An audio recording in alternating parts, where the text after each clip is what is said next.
Hi అండి. I'm సింతా Kaskurthi.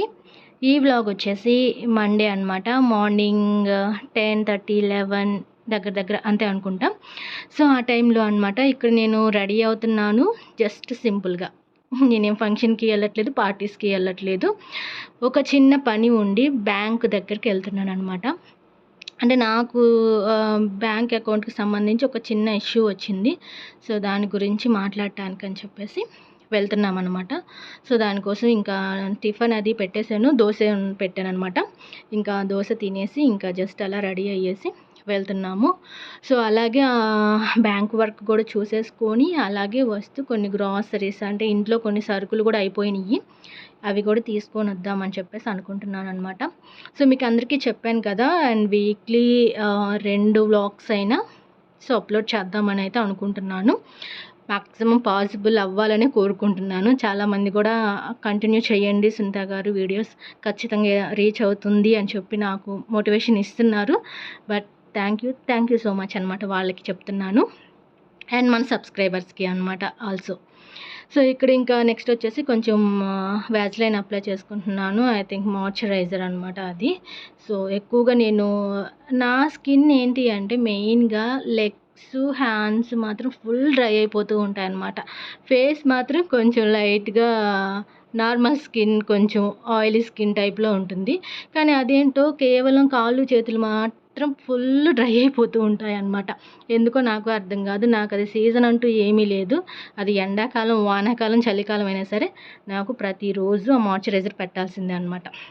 ఇక్కడ ఏం చూపిస్తున్నానంటే ఈ డ్రెస్‌ని ఇన్ని రకాలుగా వేసి ఇది నేను మింత్రాలో తీసుకున్నానండి. ఇది 'గర్ల్ ఫ్రెండ్' మూవీలో రష్మిక వేసుకున్న వన్ ఆఫ్ ది అవుట్‌ఫిట్ అనమాట ఇది. నాకు చాలా బాగా నచ్చి నేనిది తీసుకున్నాను. అప్పుడు నాకు 900 ఏమో పడింది ఇది నాకు. అండ్ సూపర్ అంటే సూపర్ సింపుల్‌గా ఉంది అండ్ క్లాసీగా ఉంది అనమాట. బాగా నచ్చింది. అండ్ తర్వాతైతే ఇక మేము వెళ్ళి పనులన్నీ చూసేసుకొని ఇంటికి రావటం కూడా అయిపోయింది. ఆ మధ్యలో కొద్దిసేపు టీవీ చూడటం, కొద్దిసేపు రెస్ట్ తీసుకోవటం అంతా అయిపోయి ఈవినింగ్ నుంచి మళ్ళీ వ్లాగ్ అనేది కంటిన్యూ చేశాను అనమాట. అప్పుడొచ్చి టైము 6:30 అనుకుంటా. 6:30 ఆర్ 7 అవుతుందనుకుంటా.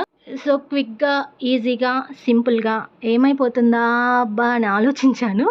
నాకు టక్కున గుర్తొచ్చింది నా బుర్రకి టమాటా రైస్ చేద్దామని చెప్పేసి. టమాటా రైసు నా స్టైల్‌లో ఒక్కసారి మీరు చెయ్యండి. నేను క్లియర్‌గా చూపిస్తా మీకు ఈ వీడియోలో. అసలు ఎవ్వరైనా సరే మీకది జస్ట్ ఒక 10 మినిట్స్‌లో అయిపోతుంది. పెళ్లి కాని వాళ్ళైనా, పెళ్లి అయిన వాళ్ళైనా అంటే బ్యాచిలర్స్‌కి కూడా అనే ఉద్దేశంతో చెప్తున్నానిక్కడ. సో, ఫస్ట్ నేనేం చేస్తున్నానంటే రైస్ కడిగి పెట్టుకుంటున్నాను. ఒక గ్లాస్ అంతే. కొంచెం వేసాను ఎక్స్‌ట్రాగా అంతకు మించి ఎక్కువ వేయలేదు.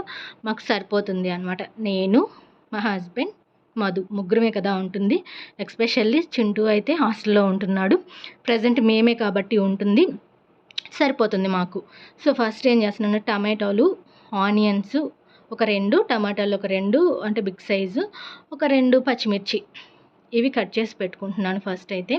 సో, ఇక్కడ రైస్ వచ్చేసి ఏందంటే ఈ ఒక 2 మినిట్స్ ఆర్ 5 మినిట్స్ కొంచెం నానబెడదామని చెప్పేసి అలాగే పక్కన పెట్టేశాను.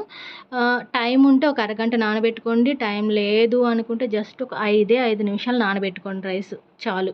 ఓకే. అంటే రైస్ చాలా బావుంటుంది. కొంచెం పొడి పొడిగా వస్తుంది అనమాట. అంటే కడిగిన వెంటనే పెట్టకుండా జస్ట్ 2-5 మినిట్స్ అలా వదిలేసేయండి. కొంచెం నానుతుంది. రైస్ బావుంటుంది. త్వరగా ఉడుకుతుంది. ఇంకా మీకు గ్యాస్ కూడా సేవ్ అవుతుంది చెప్పాలంటే. ఓకే. ఇక్కడైతే నేను ఆల్రెడీ ఓ పక్క ఇంక పెట్టేశాను ఇంకా. సో, ఇవన్నీ మనం కట్ చేసుకునే లోపు ఎలాగో రైస్ కూడా అయిపోతుందిలే అని చెప్పేసి ఇంకా రైస్ పెట్టేశాను. ఇక్కడ మీకొక విషయం చెప్పాలండి. సడెన్‌గా నా బ్రెయిన్‌కి తట్టింది. ఇప్పటికీ నాకు గ్యాస్ స్టవ్ దగ్గరకొచ్చి ఏదైనా వంట చేయాలంటే ఏదో తెలియని భయం అనమాట. అది ఎందుకొచ్చిందంటే ఫ్లాష్ బ్యాక్‌లో నాకు ఒక ఇన్సిడెంట్ జరిగింది. ఏమైందంటే నేను బాండీలో ఆయిల్ పెట్టేసి వచ్చి టీవీ దగ్గర కూర్చున్నాను. సో, అంటే వడియాలు, సమ్ అప్పడాలు ఏదో ఏద్దామని చెప్పేసి నూనె పెట్టాను. ఆ నూనె కాగిపోయి, ఓవర్ అయిపోయి, బాగా మరిగి ఆ ఆయిల్‌లో నుంచి పెద్ద మంట వచ్చిందండి పైకి. కిచెన్ రూమ్‌లో అనమాట. సో, అసలు అంటే నేనిక్కడ అప్పటికేంటంటే మొబైల్ చూస్తానో, టీవీ చూస్తానో సమ్ ఏదో చేస్తున్నాను. ఏదో పెద్ద వెలుగులాగా వస్తుంది కిచెన్‌లో నుంచి.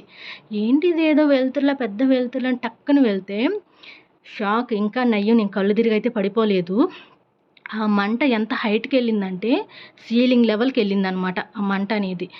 నాకు గుండెల్లో ఒక పక్క దడ అయిపోయింది. ఇంకా ఎండ్ నా లైఫు అనుకున్నా నేనైతే.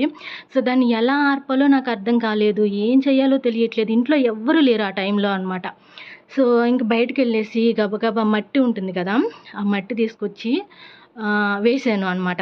అంటే అప్పటికి ఏందంటే, అది పక్కకు తీద్దామంటేమో మంటొస్తుంది. చెయ్యికి సెగొచ్చేస్తుంది ఫుల్లుగా.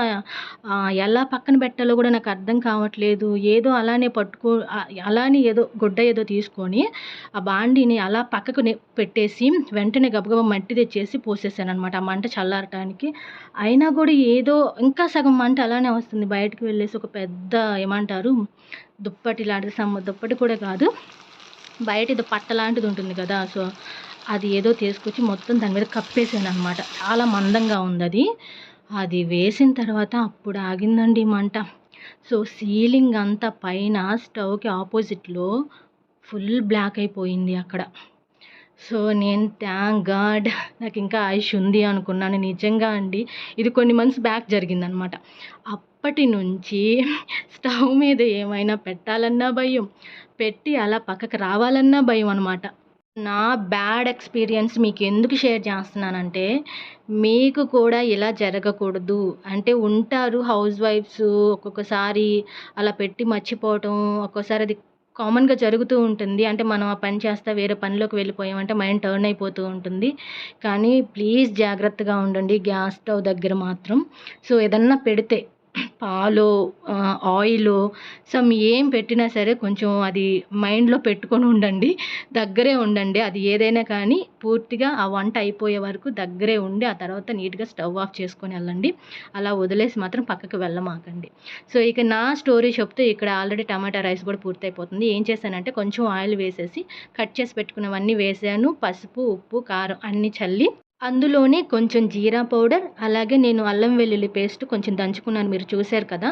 అంటే ఇది అప్పటికప్పుడు కొంచెం అలా దంచుకొని వేసుకుంటే టేస్ట్ బావుంటుందనమాట. అంటే రెడీమేడ్ అల్లం వెల్లుల్లి పచ్చళ్ళు లేకపోతే సమ్ మిక్సీ వేసే కన్నా కూడాను కొంచెం ఓపిక తెచ్చుకొని మేబీ అంటే ఎక్కువ మనుషులు లేరు, ఇద్దరు, ముగ్గురు అన్నట్లయితే మాత్రం కొంచెం దంచుకోండి. లేదు ఇప్పుడంత టైం లేదులే అనుకుంటే ఓకే. మిక్సీ పట్టేసుకోండి. టేస్ట్ అయితే ఏమంత మారదు. కాకపోతే కొంచెం దంచి వేసుకుంటే ఇంకొంచెం ఒక 10% టేస్ట్ ఎన్హాన్స్ అవుతుంది. అంతే అంతకు మించి ఏమీ లేదు. సో, ఇప్పుడు మనం రైస్ అదంతా కూడా మిక్స్ చేసుకొని ఫైనల్‌గా కొత్తిమీర చల్లేసుకుంటే సో, మనకి రైస్ రెడీ అయిపోతుంది. టమాటా రైస్ ఎంత యమ్మీగా కుదిరిందంటే ఇంట్లో నన్ను అందరూ మెచ్చుకున్నారనమాట. మా ఆయన ఎప్పుడు ఏదో ఒక వంక పెట్టే మా ఆయన కూడా ఒక్క మాట కూడా మాట్లాడకుండా తినేసాడనమాట. అలాగే మధు కూడా. నాకు తినిన తర్వాత మార్నింగ్ చెప్తుంది. చాలా బావుంది టమాటా రైసు. నాకు నచ్చింది అని చెప్పిందనమాట. అలా కొంచెం మెచ్చుకుంటూ ఉంటే మనకు కూడా ఎంకరేజ్‌గా ఉంటుంది గదా! ఇంకా చేయాలనిపిస్తది. ఓకే. ఫైనల్లీ అంతా అయిపోయింది పని క్లోజ్. ఇక ఫ్రెష్ అయిపోయి తినటమే లేట్. Bye bye.